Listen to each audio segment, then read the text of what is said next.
is Tristan with Nerdette's NewsStand, and today we are going to do a wonderful story that I read every single year. I absolutely love this graphic novel. It is beautifully drawn, and it is beautifully written, and it is like a Gotham Christmas Carol. And it works out really well because Lee Brejemo does both the art and the story, and he does it flawlessly.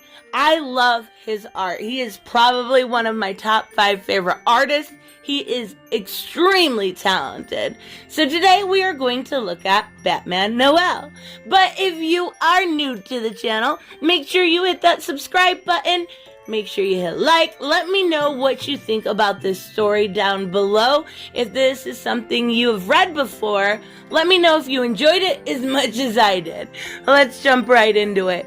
We start out in a snowy Gotham. It is getting late towards the evening, and we have a narration by someone telling, his story, his version of something he heard from his father. Now, it is relatively quiet in Gotham until we see Batman running through the city. And we see a man carrying a knapsack filled with what we find out later is money. And we see a paper flying by that says the Joker escapes. Now, what he was in there for will be revealed, but it is simply because he killed Robin. So that is a big part of the story, and it definitely changes Bruce in a big way. Now, the reason I love this story is because it teaches you nuance, and it teaches you that stepping over a line too many times can simply make you not care anymore. It desensitizes you, right? So, in order for Batman to live again, we have to see him visited by 3 ghosts. Now, we actually don't see much of the name Batman. We see him as Scrooge. He is our Ebenezer Scrooge in this story, but he does start chasing Bob. Now, Bob is down on his luck. He's been down on his luck. His wife is dead. He is working for the Joker, carrying money from place to place and carrying packages. Basically never interacts with Joker, just receives notes. And that's exactly what he's doing. He is taking a delivery to a toy shop, and he is supposed to drop it there. Now, on the way, he drops the package, picks it up, and we get an interaction with a very, very feisty Batman. He takes him down, chases him, makes him drop the package and completely lose it, and tells him, "You have one chance. You are better alive to me as bait than you are if I lock you up." So he lets him go. But before he lets him go, he does put a tracer on him so he can keep track of him. Now, during this conversation, Bob does tell him, "Please don't. I'm a father. I need this job. Please don't do this to me." And Batman has very little to no sympathy during the entire thing. But we see Batman visit this toy shop where he was supposed to take the package, and nobody is there, just a note, and nothing is really found out during that time. So we see Bob back at home. He runs all the way home, jumps in the door, and sees his son there. Now, he is thinking someone is behind him, and he is terrified. Absolutely terrified. And we see quite possibly the saddest Christmas tree from Timmy, his little boy, and he tries to show his dad. Now, he does yell at Timmy and says, knock it off. Knock it off right now. And of course, the poor little boy, his face, this is what I mean by the art. The expressions are absolutely beautiful. But he apologizes to Timmy, and he shows him the Christmas tree that he made. Now, the first one is a G.I. Joe, and he put the Superman symbol on him, because Superman is a hero, and he's full of hope. And the second one, he puts a bat symbol on, and it makes his dad mad after the altercation he had. He said, why would you put Batman on a tree? He's not a hero. And he says, yes, he is. he only punishes the bad guy, which, in his heart makes him feel bad because he's not a bad guy. He is just down on his leg. Now, that's when we return to Wayne Manor in the Batcave, and we see Bruce working and coughing, not exactly in the healthiest shape.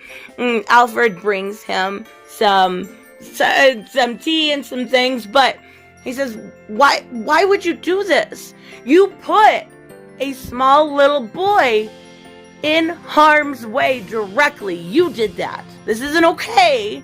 You shouldn't cross that line.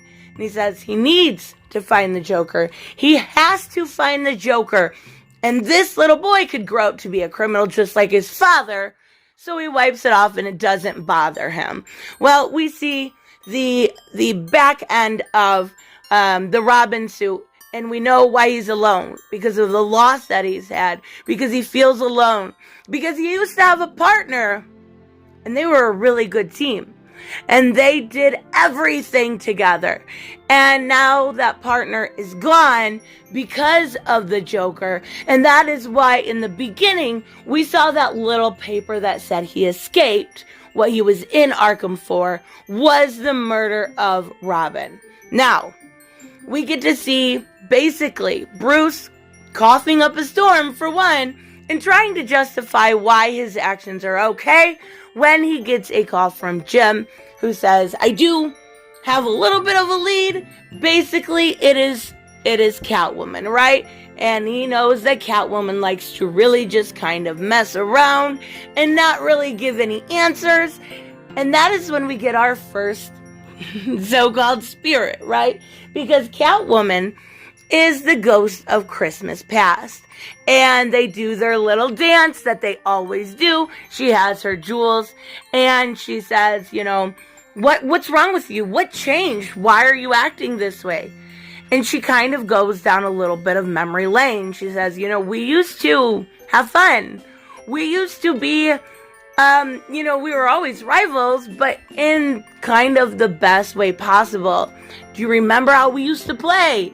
And you can see Robin and her and all these things that they did in the past. And they go at it. He's not interested in what she has to say at all. And she continues, you used to be a different person. What has changed about you? But she gets away and she gets on the other side of a building and he tries to follow and the gargoyle breaks and he completely goes down and falls on his back. Well, as he's doing so, he gets a few more memories of the past, right? Not only his parents, but their death and Joe Chill. And he gets really a good look at what his past looked like.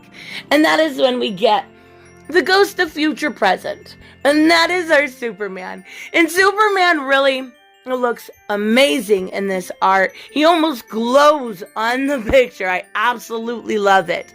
But we see this larger-than-life man dressed in red and blue offer to take him back.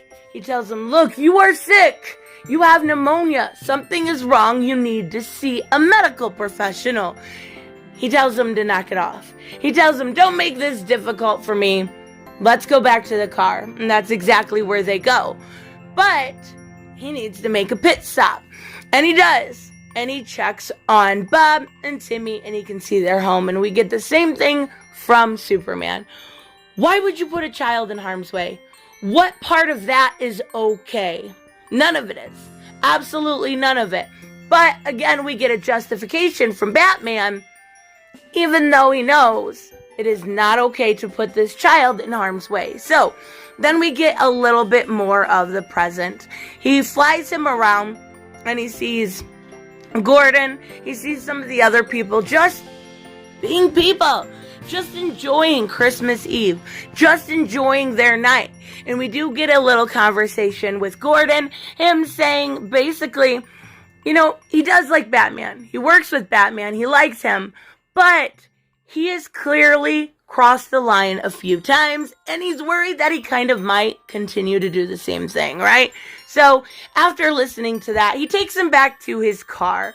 And when he gets back to his car, Superman does take off. He leaves, He tells him, make sure you get some medical attention. Make sure you do. You are a sick boy. Well, he continues to cough and walks to his car. And the second he opens that door handle, it blows up. Now, this is the one critique or criticism that I have of this comic is Superman literally just flew away. He just flew away. If his car blew up when he was that close, I'm sure Clark would return and see if he was okay. But in order to work with the plot, we got to pretend that he wouldn't. So we see Batman, and it's getting darker and darker and darker. And he sees footsteps approaching. They're getting closer and closer and closer until we see visitors. Another visitor, visitor number 3. Now this is the ghost of the future. He doesn't talk. He doesn't say a word. But he does drag him into a cemetery. He drags him there and he simply says nothing. But it gets darker and he falls further. And he hasn't woken up. Now, this is where he gets a glimpse of what his future would be like. He's unconscious in a plot in 6 Feet Under, right? So, we see the way that Bruce would behave if he continued down the path he was on. And it is absolutely abhorrent. He would be, use brute force, use lethal force, and we actually see not only the rioting in the street that he partakes in, but we see what would happen to the people around him. And that includes Jim Gordon, who simply for working with him the way he continues is sentenced to 30 years in prison, basically for aiding and abetting, right? And we also see, because when he dies, we see Alfred. Alfred is alone. Alfred had to sell the manor. And now Alfred, his life is basically over because his life was Bruce, right? So we see him wake up. We see him dig his way out from that grave. And it takes basically dying to teach a man how to live. And that is exactly what we see from this. Now, what's the first thing he thinks of? Well, basically, that little boy. Now, we see that little boy at home, just hanging out in bed with his dad, and he hears a knock on the door. Well, he thinks it's Santa. It is Christmas Eve night. That makes sense. It's not. The person at the door was none other than the Joker. He busts in the door, and he wants his father. They're going to play Clue, right? Who murdered who with what? And we see a bunch of weapons. Now, his father kind of hides for a few minutes, but the second that the Joker threatens to hurt little Timmy, he runs out, he hits him with a bat, and that doesn't seem to faze him very much, and Joker gets him down. Joker wants the money that he lost when Batman attacked him. He doesn't have the money. He doesn't have it. He dropped it in the snow. There's nothing he can do. Even with a revolver pointing to his head, there's nothing he can do until Batman comes through that window and knocks Joker to the side. He is able to get the gun, but he's not happy, right? So if Bob has the gun, what do you think is going to happen? And Batman says, don't do this in front of your son. Show him what a true hero is. Put the gun down. You are not a criminal. And now I know that he finally realizes this man is not a criminal.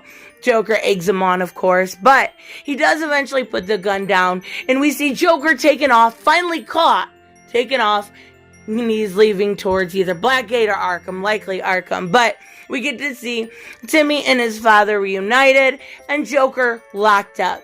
Now, he goes home, he gets a little bit of rest. When he wakes up, he feels better. And what does he go to do? Just exactly what you would think in a Scrooge type story. Our Scrooge in this story delivers not only a tree, but a job to Bob, with a raise, a 401k, everything, the works, giving him a life back, giving him a fighting chance. He also with his business associates at GCPD, and Gordon takes them and gives there also. And I think it's really important to see that a lesson is finally learned. A lesson is learned through Batman that not everybody is bad. Sometimes people do bad things to survive. And that's the unfortunate truth that he kind of learns here. And he learns what's important is the people, not the catch, not the chase, not chasing Joker, even though he is put up now, right? But we get to see Timmy. He is on his father's lap. He is happy. And he says, what do you think the moral of this story is? And that's the end of our story. I absolutely love this story. I think it is so fascinating to take a look at Batman. A Batman who is pushed over the edge entirely too far in his life. And he steps over that line entirely too far, too many times. And he's going down a very, very dirty path. And that's exactly what we see. I think from this book, there's one quote I actually want to go over. I missed it when I was recording or going through it. But I absolutely love this analogy and the way it describes this whole entire book. It's absolutely perfect. It says, see, it's like this. Sometimes when you work in the dirt, it gets tough after a while to clean yourself off. You get used to the filth.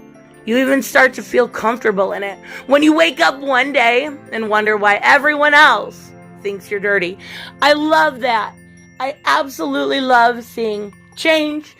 Change is hard. People are creatures of habit. And this is a really good story. It's a really great Christmas story. Everything that Lee Brejemo touches, I love. But this especially. So let me know, of course, what you guys think about this. What you guys are doing for Christmas. And make sure you have a Merry Christmas. I will see you in the next one. Bye-bye. Hey guys, I want to give a huge shout out to my Patreon and subscribe stars.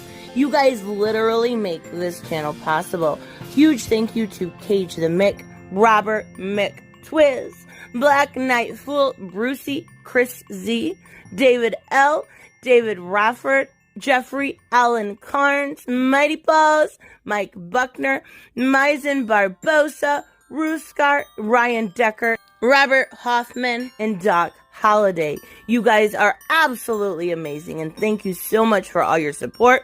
Don't forget on the way out to like as always if you enjoy the content and hit subscribe. And I will see you in the next one. Bye-bye.